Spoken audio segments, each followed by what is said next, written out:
Welcome to today's episode of Thrive After 45. I'm Denise Drinkwalter, heart whisperer, midlife mirror, and mentor. And every week, I am honored to share energy and space with inspiring guests whose stories reflect so many possibilities of thriving beyond 45. Together, we'll uncover the whispers of the heart, the power of midlife transformation, and the wisdom that fuels expansion. What if the qualities we've been told don't belong in serious business? Presence, trust, curiosity, self awareness are actually the ones that create real influence and sustainable growth. It is an honor and a privilege to welcome Helen Wada to the conversation today.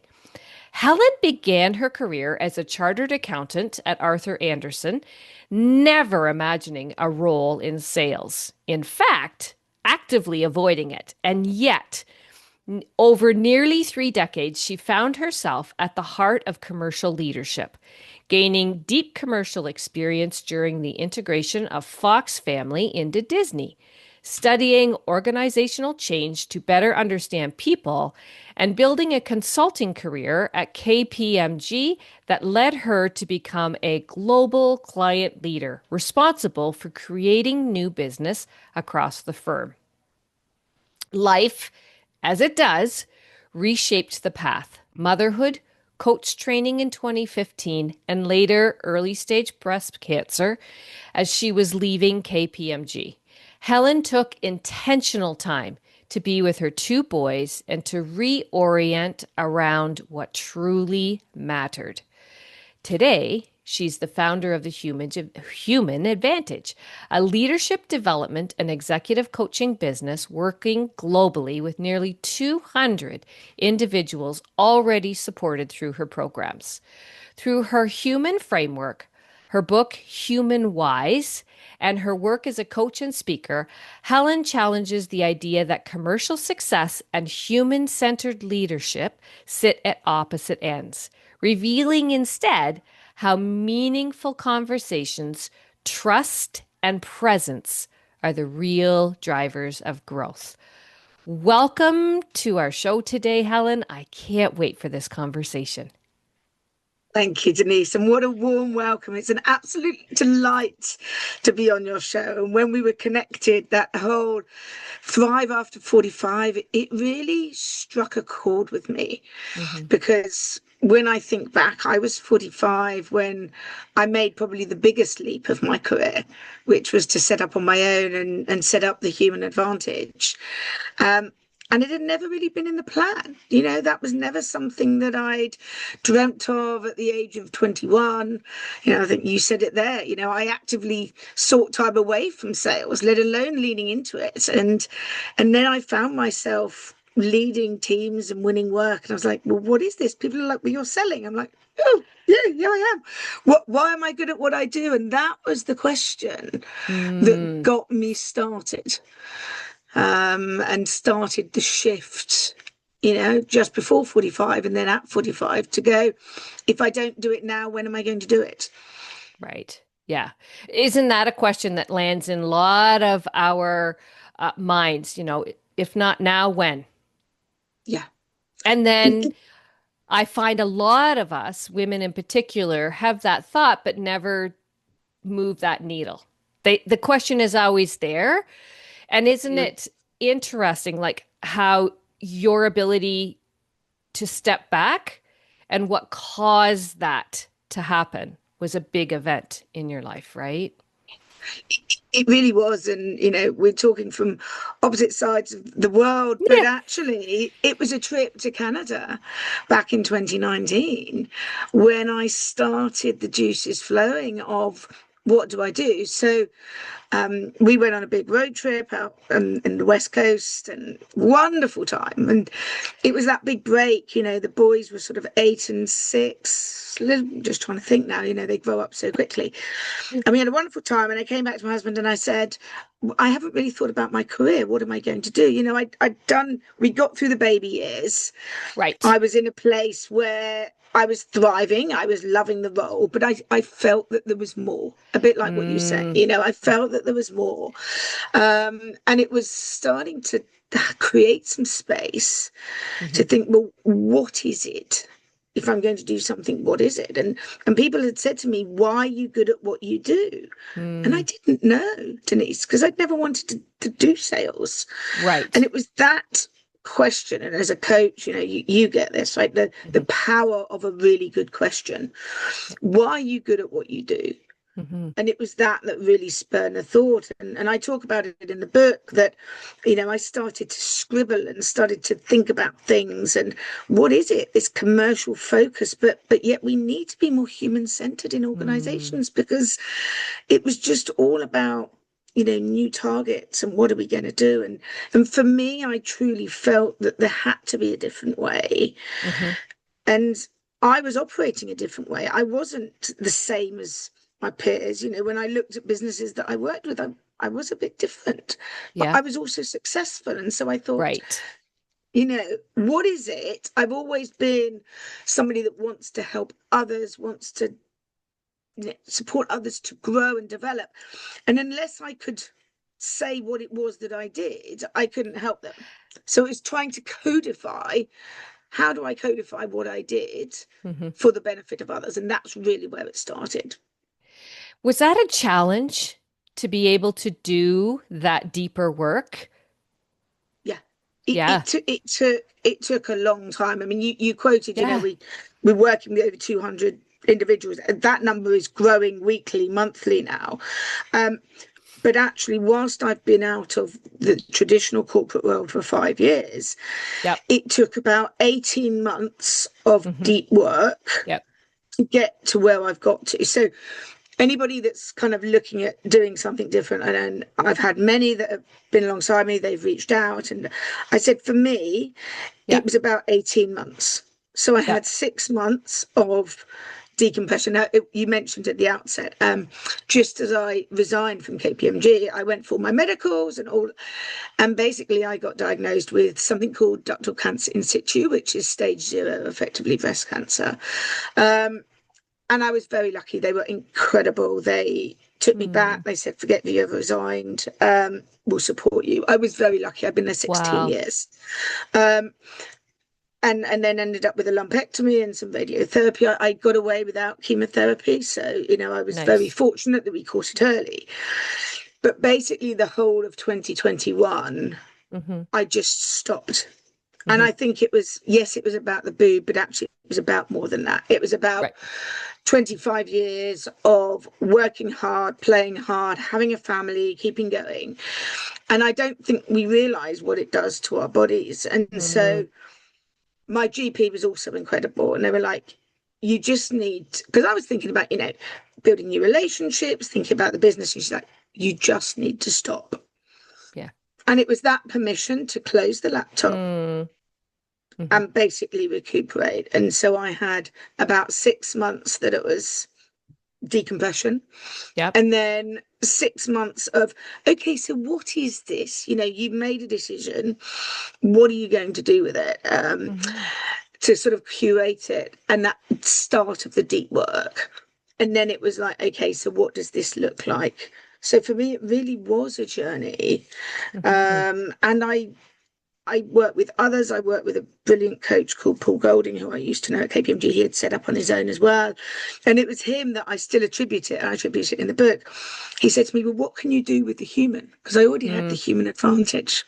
And that putting it into a simple framework, because I think when we're talking about these things of skills, not things, but skills of presence and curiosity and critical thinking and listening, and right. what is it, right? It's all a bit nebulous. Yeah. Whereas what I've done and what people like, what I've done is given it a structure, because Yep. people like structure, to think, oh, I can put it into this. But it wasn't easy work. You're right. It took, and it continues to evolve. The more work Yeah. we do, the more we bring in. What we're doing today will not be what we're doing next year, but it's absolutely, yeah. I started off thinking about this for technical experts to be brilliant at selling. You know, don't have the confidence. It's not about they don't know what to do. It's the Right. confidence inside. Mm, That's where it started. But actually, having run some leadership programs, when talking about difficult conversations, critical conversations, hmm I ran a session a few months ago now, and I wasn't going in with a humor. That wasn't what it was about. But when hmm you wrap up where we got to, I was like, well, actually, how about looking at it from a human perspective? For sure. And for listeners that don't know what that is, what I've done is I've taken the sort of the John Whitmore grow model, but made it human. So we talk Yeah. about how you show up, Yeah. understanding others, what your mindset matters, how do you act and adapt, and what your next steps are, and then how do you use those to negotiate. hmm And that is applicable in so many different settings. Life. Absolutely. It's Bingo, applicable in right? life, right? Yeah. Yeah. But I was coaching a guy and he said to me, you wouldn't believe that, when I was talking to my wife, it's like, actually, this helps conversation. It's kind of ironic because you can imagine me around the kitchen with my two teenage boys going, and I'm like, Helen, what do you talk Yeah. about at work? Yeah. Just pause, take a breath, Yeah. ask them a question. Yeah. But you're right. It's Yeah. leadership and it's business, leadership, and life. Yeah. When you're talking, what came through so loud and clear in my mind's eye, former educator here, right? 31 Yeah. years in education, 2018 retired. I have so many beautiful memories of my time in education, but what's coming back is everything you're speaking of, I think of when I taught kindergarten, early years. How to connect with people, how to use your voice in a respectful way, how to continue to have the lens of curiosity. Obviously, it's at a different level and a different capacity when you're working with your people as adults, but the same underpinning of connecting, knowing who you are, listening to understand, not to respond. So many of those pieces, we try to build foundational components in the early years as we have a more open curriculum at that age and stage, anyway. So I just think it's so interesting. I love the circle of life. It really is. And I think you hit on a really good point, Denise, because the people that I'm working with, people that I'm talking to, you think of COVID and the pandemic and how Mm, everybody, on the one hand, we got to see the human behind the work, right? So, on one lens, it really opened it up to people are actually people and humans and they have a life. And we saw guitars in the background and we saw children and we saw pets, and right. But the downside, and this is why we're seeing the ramifications, I think, right mm, now, is that you've got a whole generation coming through that have grown up and have developed their working style behind a screen, yes. sat in a bedroom. And so actually, I'm having conversations now that what were those skills that you may do at kindergarten and quite frankly, actually, I look at my two boys, they're on laptops, they're on screens, you know, asking my 14-year-old to actually pick up the phone to his friend to talk to them I is know. like an alien concept. And so I've come at this from a commercial perspective. How do we win work? How do we grow our businesses? Yeah. But for me, I think it's more fundamental than that now. And Yeah. and that's where the human really intertwines with the commercial because we've got generations coming through that don't know how to have the conversations with potentially their stakeholders within the business, potential clients. It's scary, it's nerve-wracking, and Yeah. I get it, right? If you've never done it, Of course. then that's where if you're not feeling it, you can't do it. So no matter how many times you go and say, you need to go and have these conversations, you've got a huge chasm of, Yeah. from where they are now to where they need to be. Yeah. Totally. Totally. So how do you help that divide shrink? What are some key things that you feel are absolutely imperative to help move the needle so that that becomes way less of a scary piece. So for me, there's a couple of things at the top Hmm. that can start to make a big difference. Number one, working out why is it important to individuals? Nice. Because if you don't understand why and how it's relevant to you, Hmm. you can train people to the cows come home, right? Yeah. But if I don't understand why it's important to me, I might sit there, but I'll do what I think is important to me, right? So, number Hmm. one, you make it about the individual.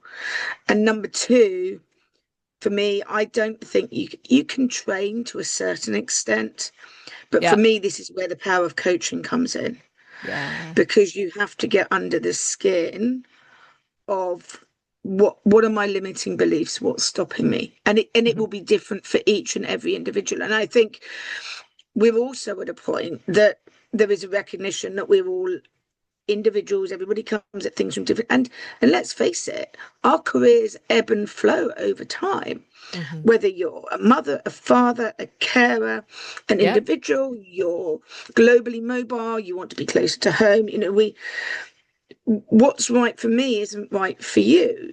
Yeah. And what's right for me today wasn't right for me 5 years ago and won't be I right for love me that. 10 in 10 years' time. So we have to be able to tap into the individual, Hmm. but we have to provide them with a framework in which to think about themselves.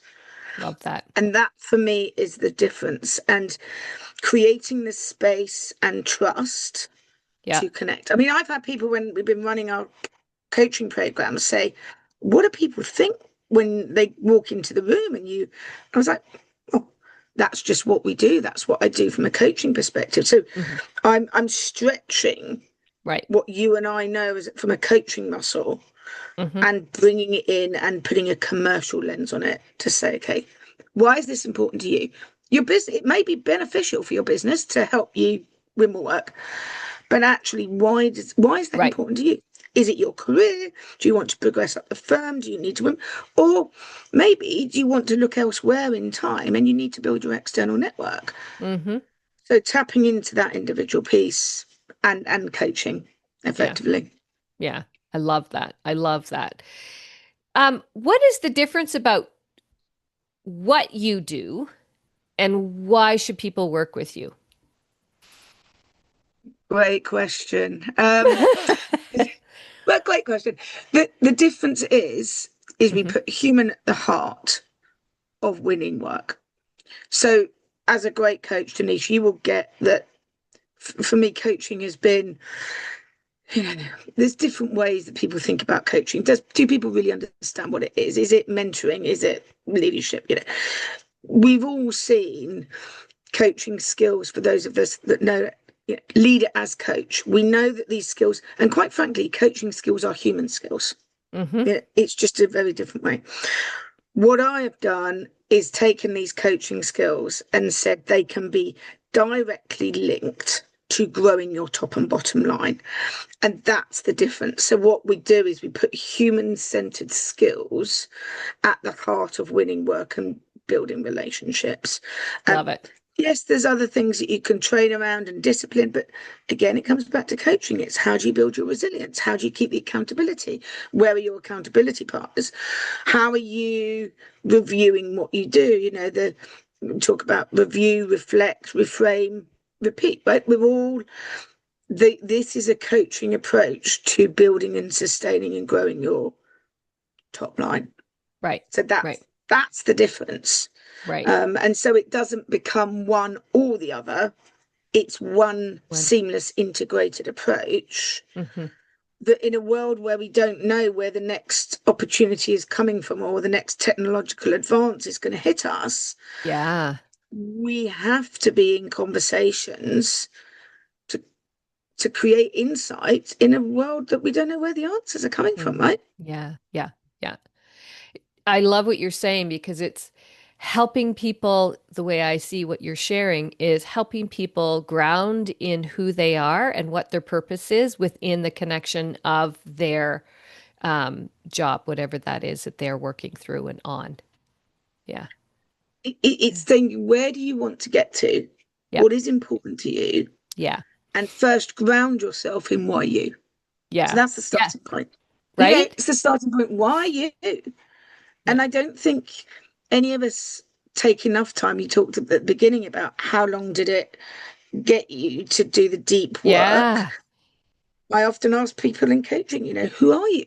And they're like, what do you Hmm. mean, who am I? And I'm like, well, no, who are you? If I'm your client, why should I buy from you over anybody else? Because if you can't articulate it, then Absolutely. you can be damn sure that they can't articulate Yeah. it. Yeah. Yeah. Exactly. Um, Yeah. so yeah, putting the ownership on the individual as well. I don't think it's all the full organization's responsibility. Hmm. I think we need to Yeah. take ownership for ourselves, going back to, Right. the title of your podcast. Yeah. At 45, Yeah. what did I do? I took ownership. It was like, okay, you can't stop observing this and saying Yeah. there has to be a better way Yeah. without taking ownership for doing something about it. Exactly. Um, Yeah. it doesn't always have to be a bigger step as going out of the organization to create that. Many opportunities are there within work establishments that you may well be Hmm. in. Hmm. And sometimes those are the best places because you've got people to test ideas with, you've got customers to test ideas with. Hmm. Um, for me, it was a time that I just wanted that step out. My son was leaving primary school, some family time Oh, as well, yeah. as you mentioned, Yeah. right? Yeah. Yeah. Um, yeah. Yeah. So I think it's really empowering. The whole concept, what you're talking about, really feeds so beautifully into you do this for you, by you, because of you. You're not looking at the externals anymore. You excuse me, you've got that inner nudge, that inner knowing, that inner intuition that's hitting, and we get to listen to it and respond, whatever that may be. And like you say, Helen, it doesn't have to be, I need to go and, you know, make waves in the world globally for this. And no, no, no. Do something for you, by you, because of you. And everything will start shifting without you having to lift a finger. It just starts changing because you're a better you for you, right? absolutely. And then what you start to see is people stepping into a zone Mm, where actually they start to thrive and they start to enjoy it. All the time we're doing it because of somebody else. yeah. You go back to, well, I'm doing this because of the measurement and the metrics, and granted, we need some accountability, and Hmm. having goals is a great thing within reason. Hmm. Um, but if why are we getting up out of bed in the mornings? Why, particularly with this stuff, you talk about sales, winning work. It's hard yards.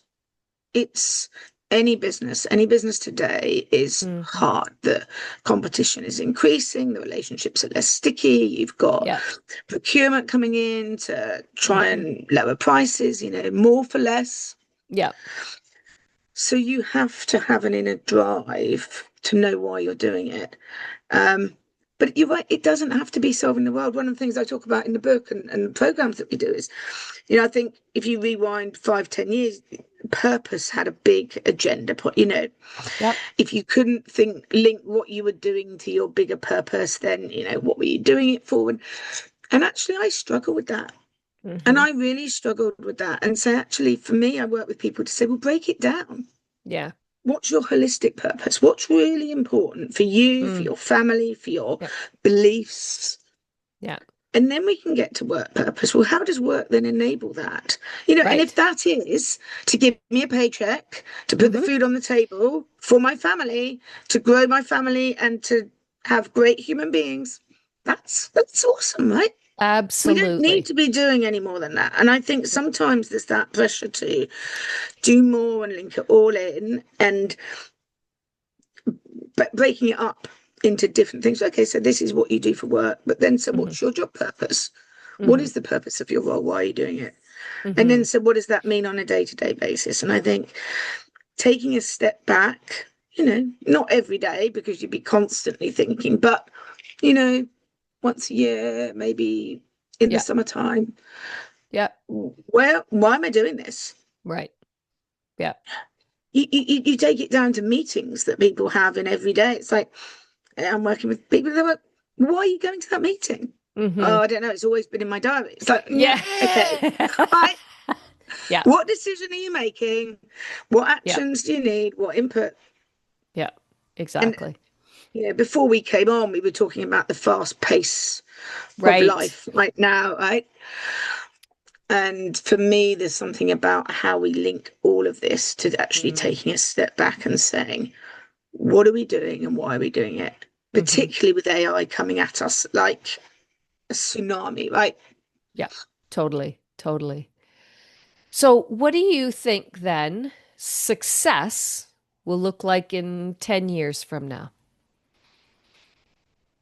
Um, I think, what would I like success to look like? I think I'd love to see, if you look at my children, they're 16 and 14, that they are operating in a workplace, whatever that might look like, Hmm. where they can thrive by being true to themselves, Mm, by being who they are. Um, there is no doubt that there won't be jobs for life. They're going to be moving from place to place and maybe sometimes on their own, maybe in collaboration with others, but that we can create a world where individuals can thrive hmm. by being true to themselves. And we do that by linking the skills that they need to be able to do that to top and bottom line growth. Because I think unless we do, it's always going to play second fiddle Yeah.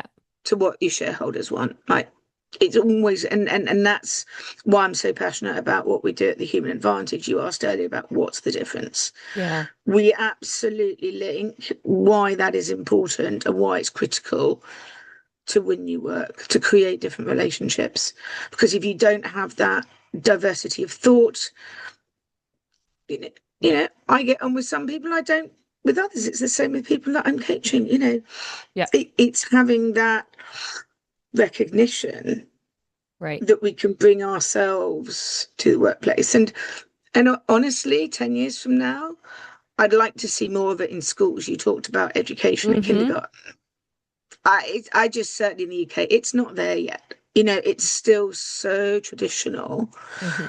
in terms of academic subjects and how Yeah. children are brought into the workforce. And I'd Yeah. like to think that 10 years from now, we've actually taken a holistic approach at the needs of the world.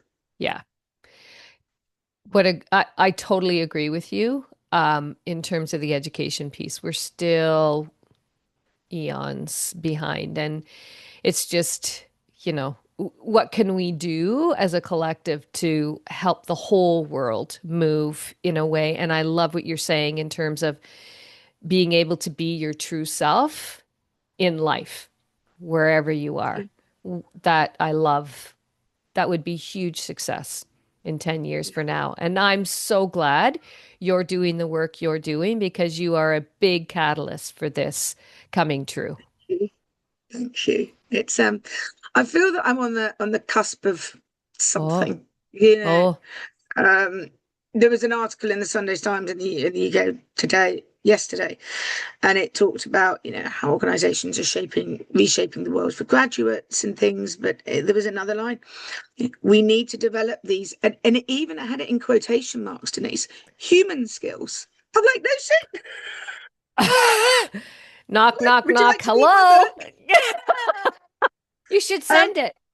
Send it to the editor. equally, well, don't, yeah, we want that. We want that. Uh, but it's funny or not funny that one of my very good friends from university is an English graduate. She's now a primary school teacher, going back to your kindergarten. Hmm. And she works with children of all Yeah. needs, everything. You get Yeah. local, state, primary, Yeah. some that just can't even put a sentence together right now, right? And she looks at me and she says, Helen, I'm loving what you're doing. But why do we need this with people that have been working for 30 years? So there's Because more she's work right. to be done. Yeah, it's true. It's like, but the reality is that we do. Yeah. And unfortunately, whilst do I love technology, do I hate technology? Technology is a part of our lives. Yeah. It's it's made the need for this even greater. And I think for learning and development teams, they're looking, going, how do we do this? Yes. And you know, they've known it for a long time, but you get your budgets cut because we want Oh, to yeah. grow the revenue, right? And the easy way to hit our EBITDA is to take some of the costs off it, and then you get rid of the leadership training, because it's nice to have. We know it's better, but it's not good. Well, no, let's flip the dial. No, yeah. That's what the human does. Let's Yeah. flip the dial, because if you do not have these human skills in the age of AI, you are going to fall behind. Yeah. Yeah. Exactly. Exactly. And that's the difference. And, Yeah. and and and that's where we need to get to, is having these board level conversations to say, actually, this is no longer nice to have. It's an absolute essential for us Yeah. to win in the marketplace. Because if our people are not out there talking about who they are, going back to, and what they do, well, then you haven't Yeah. got a business, have you? No. Yeah. Yeah. No, it's fundamental. It's the foundation piece. And Yeah. until the understanding, I mean, who knows what the road's going to look like per se, but as long as you keep doing what you're doing, and I love to hear that you've got more and more and more people coming in. Yes, keep going, Yeah. and spread this great news, because until we understand ourselves as people first, no matter what we do, it's never going to sustain itself because there's always something new coming in, right? Yeah. And So, it comes back to that sustainable success. She can't say it. yeah, Sustainable success, yeah. and being brave. Going back to Mm-hmm. the title of your podcast, whether it's at 45, whether it's at Yep. 25, being brave with your views, your opinions, your thoughts, but that does take practice, Mm-hmm. and it takes us to reflect on ourselves. Yeah. And one of the biggest skills, certainly for senior leaders, and I think the earlier you start it in your career, the better, but reflection and journaling, you'll know this from a coaching Yeah. perspective. What did I learn Huge. when I think to what I'm using today to run my own business? It's the learning of the last, it was quite scary when you said it, almost 3 decades, but it really is. It's but I can still remember, the taxi ride 25 years ago, going to see some really important clients where I was working with a senior partner, and they're like, well, this is Right. what we're going to do, and this is now how you need to show up. And yeah, we take what we want, we make it our Yep. own, and we Yep. leave behind what we don't. And you might witness behaviors in the workplace that you think, that's not me. Well, that's okay. Like, Yeah, exactly. Yep. that's where I need to do it differently. So, Mm-hmm. Yeah. yeah, Love it. huge Love it. opportunity. Absolutely. Absolutely. And why not? And like we said earlier, if not now, when? Yeah, Right? totally. Yeah, Exactly. yeah. So we will have all of Helen's information in the show notes as always. Um, I knew this was going to be an incredible conversation. So good, Oh, human it was lovely wise. talking to you. That's what Before it we, is. That's yeah, before we close, I want to share something gently. I'm currently stewarding the early formation of a live in-person experience called Ignite, the Inner Uprising, created for women in midlife who feel that quiet pull towards something more truthful, more embodied, more their own. It isn't an event that I'm rushing or loudly promoting. It's being built slowly with care and very deep respect for the women in midlife who it's meant to serve. So, if your body leaned in at any point during today's conversation, if something here resonated beyond words, just know this: there will be a place to gather. But for now, simply stay connected. Follow, share, like, give us your reviews so that more women can find us. And when the timing is right, you will hear more. Have a wonderful day. Helen, thank you so much for sharing so much brilliance in our conversation today. It was wonderful to have you. it was a pleasure to be on the show, Denise. I love what you're doing. Thank Thank you for you. having me. Remember to thrive after 45.